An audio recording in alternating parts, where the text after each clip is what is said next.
నన్ను ఎందుకయ్యా చిన్న చూపు చూసావు? నేనంటే నీకు ఇష్టం లేదా?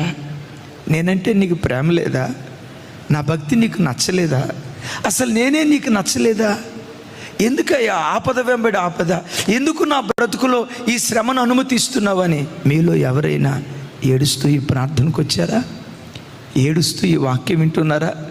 ఈరోజు కాల్చబడుతున్న తమ్ముడు, ఈరోజు శ్రమల కొలిమిలో నల్లగొట్టబడుతున్న చెల్లి, ఈరోజు ఎంత నలుగుతున్నావో భవిష్యత్తులో అంత వెలిగేటట్లుగా దేవుడు కార్యం చేయబోతున్నాడు.